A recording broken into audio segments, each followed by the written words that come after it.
Hello everyone, and we're entering now a week and a half into the virtual lockdown, and I'm sure that some of you will be now experiencing feelings that you weren't quite expecting.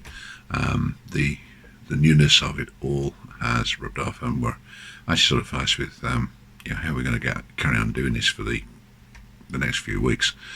What I want to do is to show you a model that helps us to talk about this, gives us some words, gives us some ideas, and might go some way to explaining why we're feeling the way we're feeling. The important thing with this, as with most models, is it's not necessarily linear. It's not one stage after the other. Sometimes you can fall back a little bit, and that's actually perfectly all right. That is what happens. So I'm going to carry on with it, and as ever, please share this with whoever you think might benefit from it.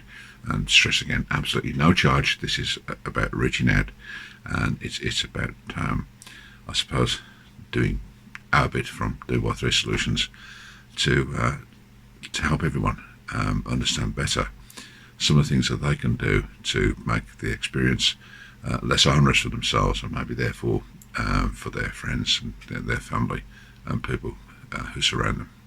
Okay, so let's move forward, shall we?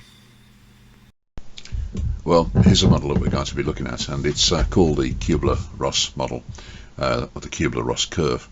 The important thing is that it gives us, I think, some idea of the sort of names we can give to the feelings we might be experiencing as we go through difficulties, through challenges and change. And this is particularly, I think, associated with difficulty. It will be a mistake to, as I already suggested, to think that once we're through one, we move into the other and we never go back there again. It's not quite as linear, and there is, of course, from time to time, some backsliding, some of those feelings of helplessness. Well, oh gosh, I've been here before. That's perfectly natural, and it's not something that you should worry about. The important thing about this is that it's a good way of articulating what we all go through when we're faced with the shock of challenge and change that we wouldn't have brought on ourselves, we wouldn't have welcomed, and we're having some difficulties in coming to terms with. And if you think about it, as we break it down into slices now, the first response, denial and shock, is almost exactly what happened at an individual level, at group level, and you could say at a regional and sometimes a national level, where we're actually sort of saying, no, this can't be happening to us. This is wrong. This happens to other people, and perhaps in the case of our current situation, this happens to people who live far away. This isn't something that we experience here. And so the initial response, denial, shock. So let's have a look at what happens next. So what happens next? Well, classically we get angry. And why are we getting so angry? Well, we're getting angry about the loss of something we love, or something that is usual to us. So right now the anger could be about the loss of our mobility, the loss of our job, the loss of our income, the fear of the loss of a loved one, or the actual loss of a loved one. It could be the loss of that which is usual. And those of you who've worked with me will recall how often I say one of the most damaging things we can try to do is to try to take control over things over which we have no control.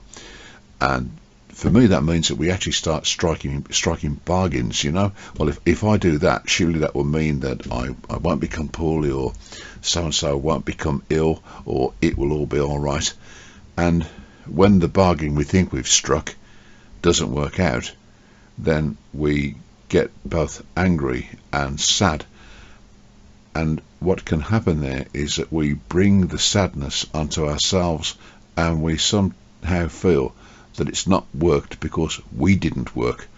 Well, my view on that would be, you were striking the wrong bargain in the first place. There was nothing you could actually do about this apart from, as is the current case, follow the best advice.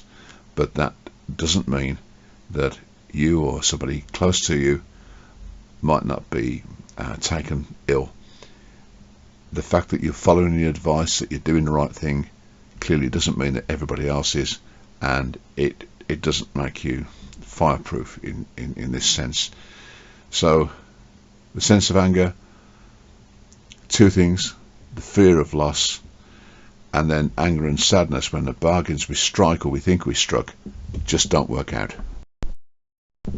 Now, whatever your experience of depression, whether it's direct experience or someone you've known, maybe somebody close to you or somebody you know of, you will know that it can be, frequently is, completely paralyzing, and it's very difficult for people who are in a depressed state to make sense of anything on a day-to-day basis. You know, their self-care drops, their capacity, their ability to look after themselves, other people, their want to form relationships or to be lifted out of the depression, their capacity to be lifted out of the depression is extremely limited.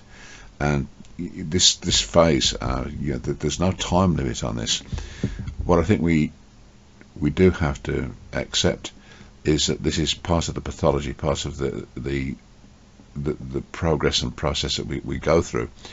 And if it happens to us in a significant way, we shouldn't be feeling a sense of shame about it.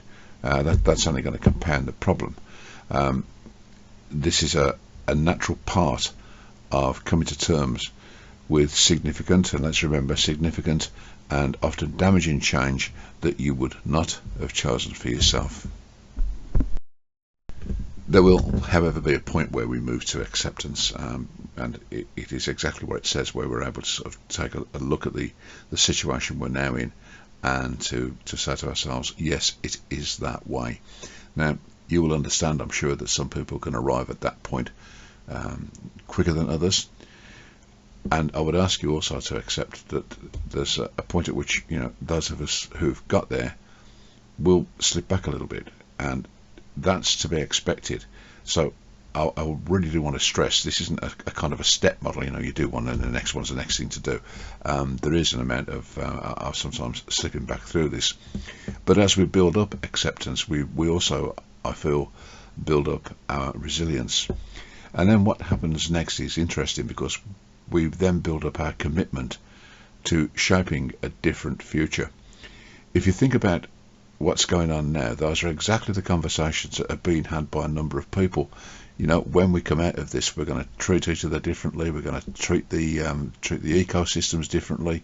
We're going to treat how we purchase things differently, how we spend our time. We're going to do that differently.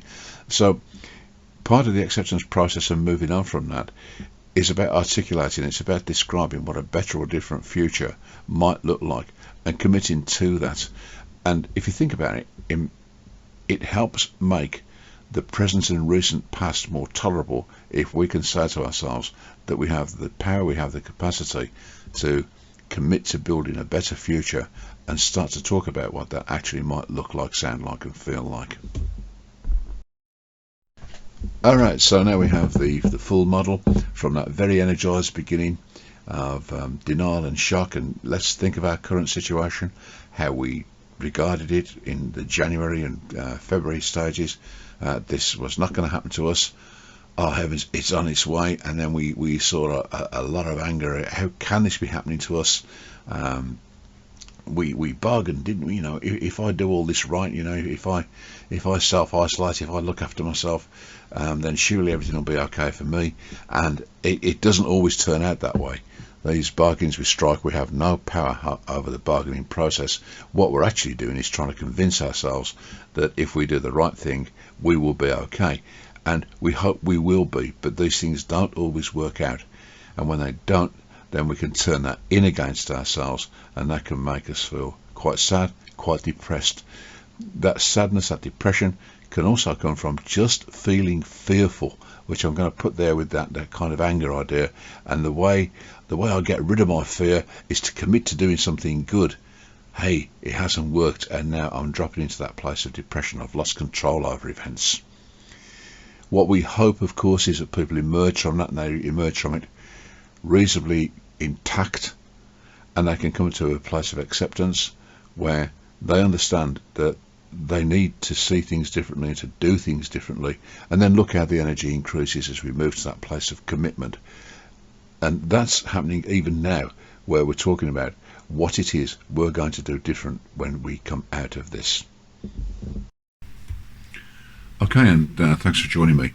I hope that you found some of the ideas we've discussed there helpful, if only to explain what you're feeling right now, or what you might be seeing in others, is actually perfectly natural. It's the way we adjust with bad news. It's the way we adapt to unwanted change, and that's certainly where we are right now. If there's anything that I would want you to take away from this, is that it's okay not to feel okay, and by maybe reaching out to other people, by just chatting about it and saying, look, this is where I am with this at the moment, that's a helpful thing to do. If you can think about some of the ideas that we've encountered here tonight, I would hope that it helps you to put it in a place where you can say, right, I know why and how I got here, and I can also understand that there's a way through it, over it, under it, round it, out of it, and it will not stay this way forever. By building acceptance, about saying there are some things that I now need to do differently, and committing to that can be a really empowering way of looking at our situation. Reflecting on some of the other work we've done, part of what the message I've been trying to deliver is, if we can put some structures in place throughout our day, that we're actually beginning to work with things that we can exercise a little bit of control over, that's going to leave us in a stronger place. It's going to leave us mentally more healthy, physically more healthy, emotionally more healthy, and that can only be a good thing, particularly as there will be a point where we move on from this, and I'm sure, as with all of you, for me, it just can't come soon enough. So good luck everybody, and journey well and stay safe. Thanks for watching.